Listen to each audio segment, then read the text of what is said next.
Welcome to Mindfully Integrative Podcast with your host, Dr. Damaris G. Mindfully Integrative is a podcast discussing ways toward mindfully incorporating integrative health into our lives. This podcast will have informative resources, fun topics, interviews, and discussions relatable for today with a true mindful perspective in a mind-body, holistic life approach.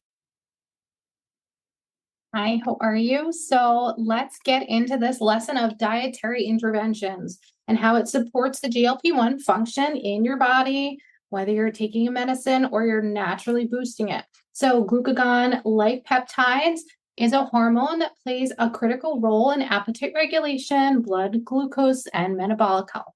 And it's secreted in the gut and it helps with your food intake, right? So how does it do it?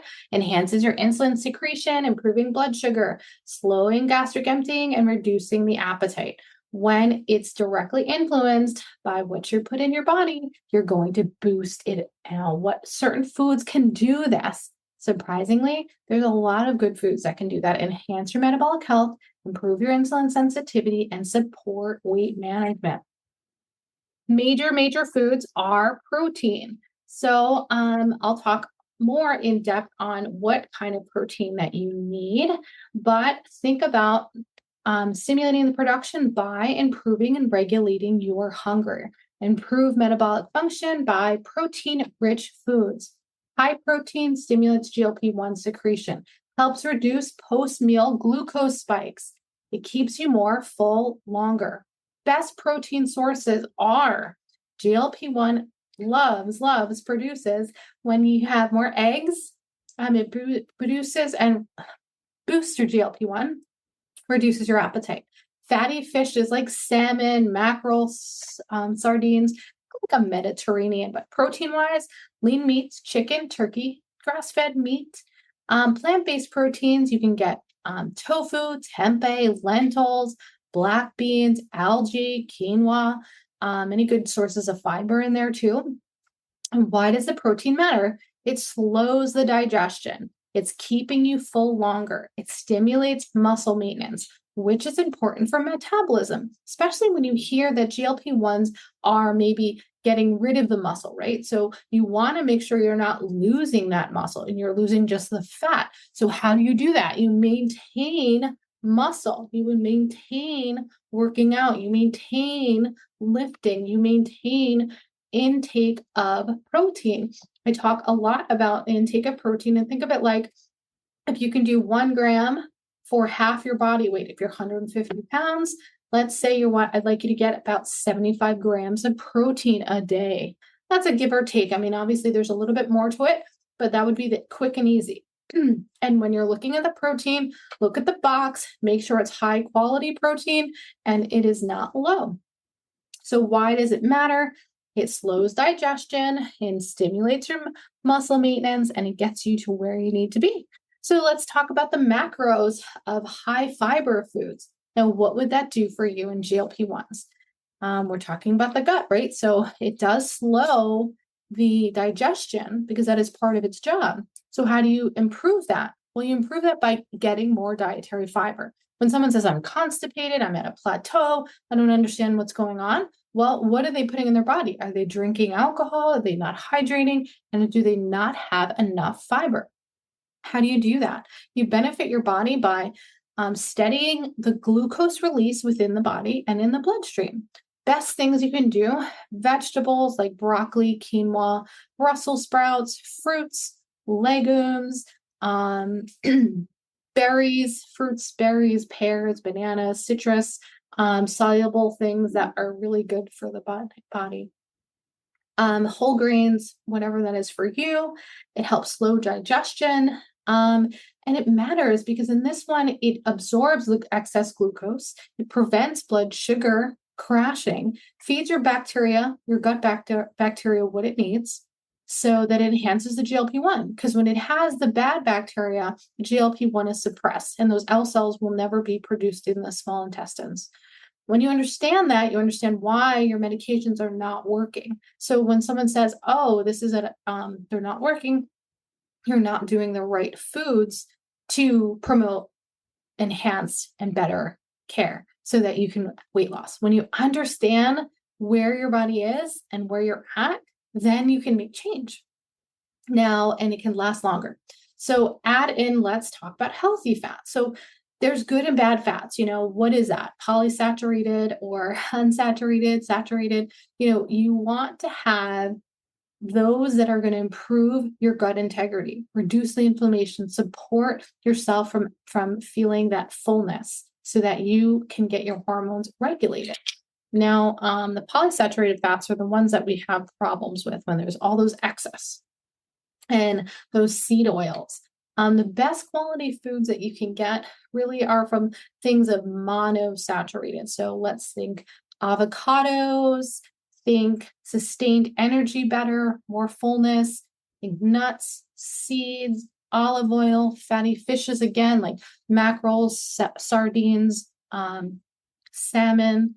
They're really packed with a good quality amount of omega-3s that you can get. It improves your gut lining and reduces insulin resistance and inflammation because those cells, mitochondria and regular cells, are made of phospholipid layers that are beneficial with inflammatory process. Why do healthy fats matter?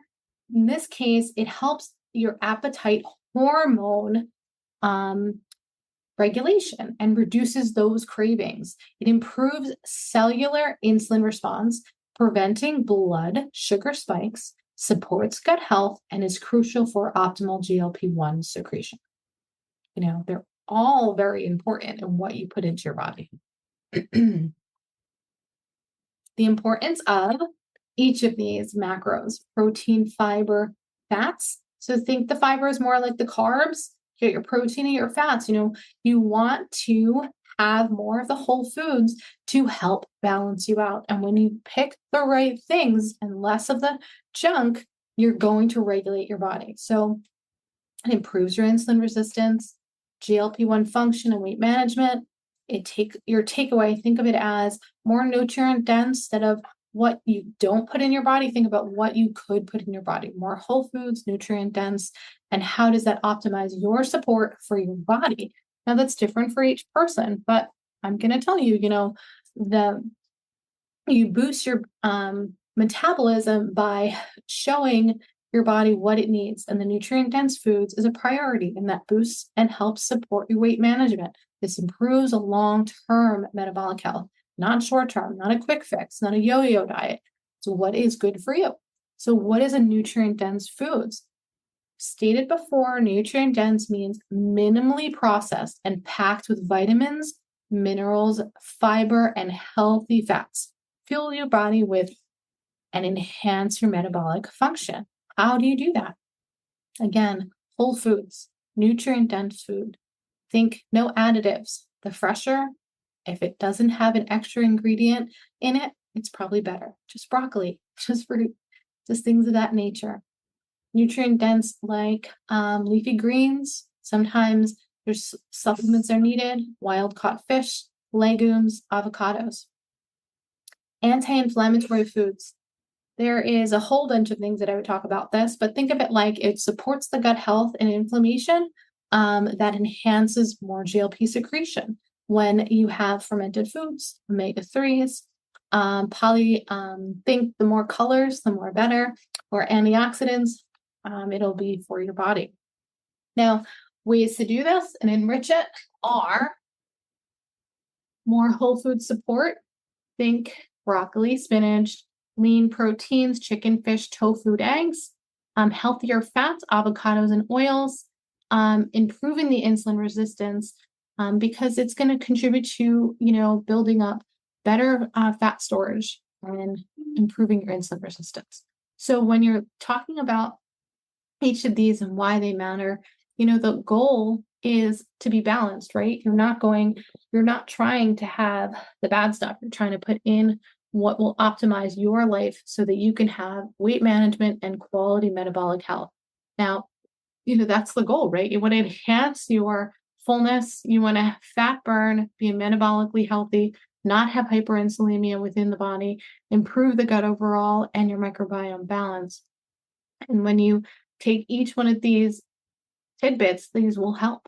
And it's definitely manageable, because in this sense, then you're trying to prevent yourself from having hyperinsulinemia, which then can cause many chronic illness, or type 2 diabetes, protects you from overall obesity, other related diseases, and metabolic issues. It enhances your levels, it helps you stabilize your mental clarity, and supports your heart health. And I hope this helps. See you in the next lesson. Thank you for listening to the Mindfully Integrative Show with Dr. Damaris Maria Grossman, family nurse practitioner. This podcast is for informational and educational purposes only and is not to substitute for professional medical advice, diagnose, or treat. Always consult your healthcare provider before making changes to your healthcare routine. Make sure to subscribe so you don't miss an episode. If you enjoyed our show, please support us by leaving a mindful review on Apple Podcast or your favorite streaming platform. Interested in being a guest or more information? Email us at info@mindfullyintegrative.com.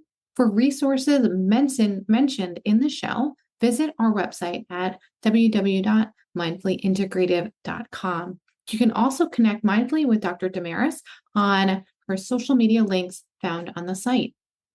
May your strength and peace guide you to find a mindful way every day. Namaste.